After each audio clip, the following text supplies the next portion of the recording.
as a professor from Aalborg University, you will share some of your ambitions with us. Yes, thank you very much. It's a pleasure to get the opportunity to share some of my thoughts with you. Of course, we all know that buildings are a part of the problem because they are a large energy consumer, but they are also a big part of the solution because it has a great potential to improve or reduce the energy use in our buildings in the future. My vision for the future is that we can create buildings that are net zero energy buildings.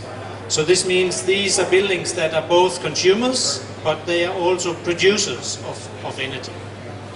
And this means that they are capable of being energy neutral, so they produce as much energy as they consume. But this also means that the buildings in the future become an integrated part of the energy system.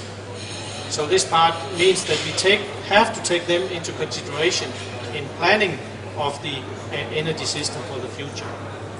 And although we technically can create these buildings today, and we have heard a few examples of this type of buildings already, I think there are still a number of challenges that we need to face in order to do it, you could say, in a more competitive and economical way. The first part, I think, follows the previous speaker, is that we need to introduce new ways of working. Going from what I would call a building design based on components we put together to a building, we are now approaching a period where we are making system designs, and maybe even when we are talking about the active houses, concept designs. And this means that we need a new way of working where we increase cooperation, where we increase the exchange of experiences among the different actors in the building process. And this goes both for the design, for the architects and advisors, but also for the construction phase, where we have different kind of actors that need to work together. Then we have a number of challenges which are related to seeing the building as a part of the energy system, because we need to find out what is the optimum balance between energy savings and renewable energy production. What is the optimum balance on locating renewable energy devices on the building or locate them in the energy grid? And finally, we need to evaluate how we optimize the building's interaction with the energy grid. So the building is able, you could say, to respond to the availability of energy in the grid, have a flexible demand, so we can interact wisely with the grid.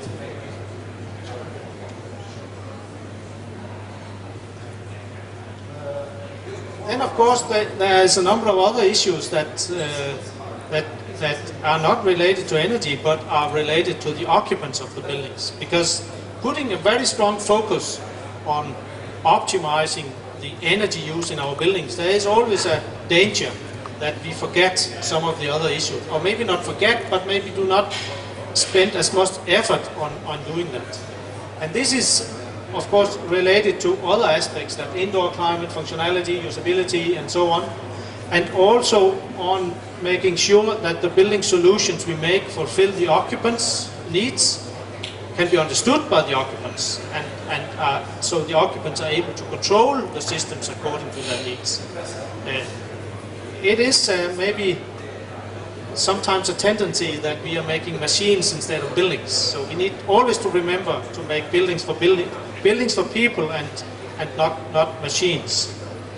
I think in order to be able to meet these challenges, we need more cooperation between the actors.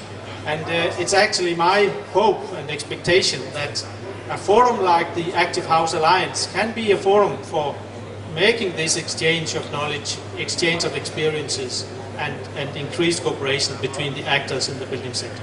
Thank you. Thank you so much.